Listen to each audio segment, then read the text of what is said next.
It's the 4th generation Kia Sorento. And having said that, I want you to forget everything you've ever known about a Kia. From lifeless cars like the Cerato, Rio and the Picanto back in the early 2000s, to this. Woohoo! Well done, man. Well done. These claps are actually for me, for lasting till the end of the year without getting fired. And this, look at it. The size, the shape, the details, these Stonehenge-inspired lights. This car looks good.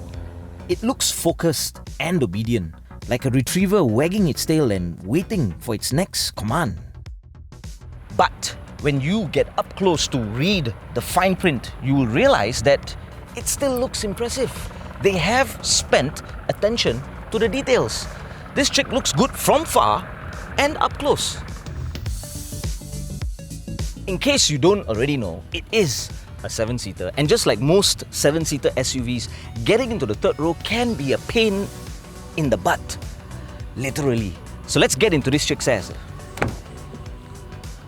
So there's a button over here for you to move the seat forward, but if you can't reach it for reasons like, I don't know, you're a midget or you're a child, there's another button just here. Seat goes forward and in you go. If it fits, I sit. Now, it's not very spacious, but it works.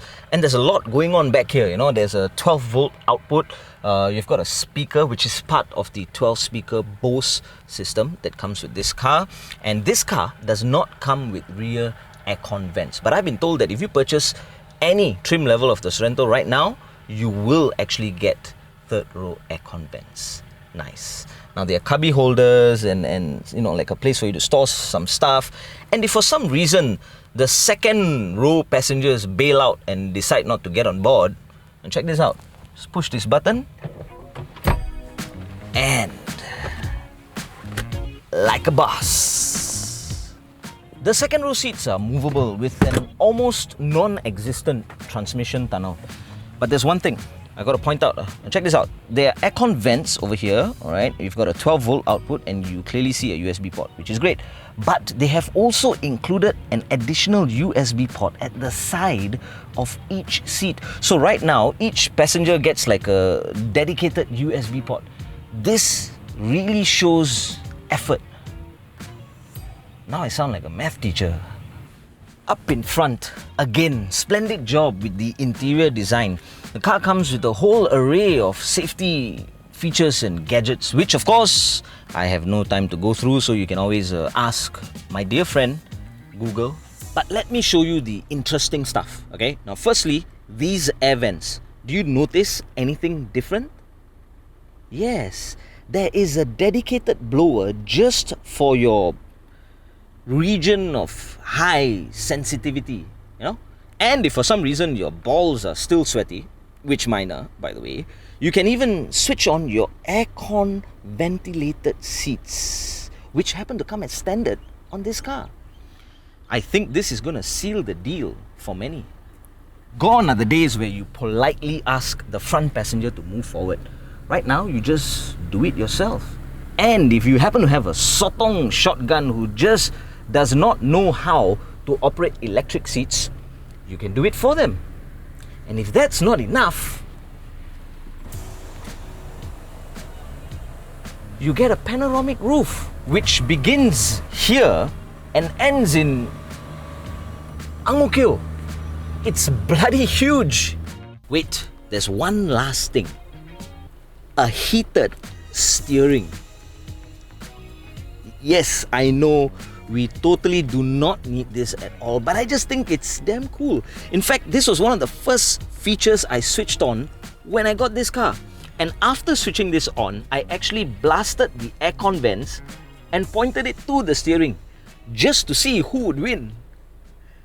I know, I officially have the mentality of a 12-year-old.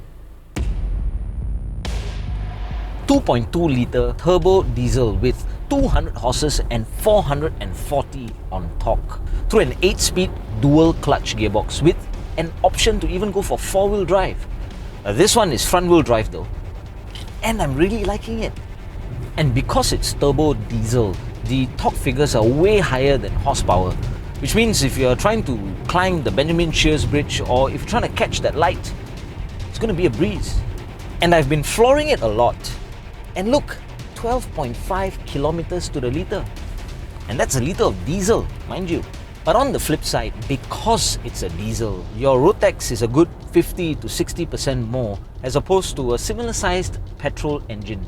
Plus, you also may have more maintenance issues and urea levels to keep an eye on. And I won't lie, it does constantly remind you that it's a diesel with its engine noise. Not quite there yet. I really like the drive. It's smooth. And there are 4 different driving modes, which should basically mean what they say. The cluster display is interesting. You know, it's not the best, but it works. There's a heads-up display which gives you a lot of information, smart cruise, 360 cam, lane keep assist, and if you are like me and you like to ogle at chicks at the traffic light, there's even this beep to remind you that the car in front of you has pulled away. So basically, all the important things that you would want in your brand new car. And then there's this. It's called the blind spot view monitor. So basically, when you signal left or right, there are cameras beneath your wing mirrors to actually show you what's in your blind spot. I have never ever driven any car with this feature before. And personally, I think it's brilliant. Yes, not just for lane changing, but it is really useful when you're trying to squeeze into a filter lane and the idiot in front can't move that little bit forward. Very, very useful. I don't think I've ever signaled this many times in my life. And I'm just wondering, if I hit the hazard lights, will both the cameras... Okay, no. Just checking. You know, sometimes when you drive a really big car, you get this feeling that you may run over your neighbor's dog or that monkey cycling across the zebra crossing accidentally or maybe intentionally. You subconsciously start to be extra cautious. Yes, I'm not getting that feeling. I'm not saying that this car isn't big. I'm saying I feel totally in control. And I think it's got to do with all these gadgets. Look at this. Even this space, you know, what do you call this? Yeah, the door sills, they are small. So getting in and out is really easy. Now, let me show you another cool feature about this car. Unlike most keyless entry cars which light up and the mirrors unfold only when you unlock it, for this car, it does it the moment you get near. It's like the car is calling you, come, drive me.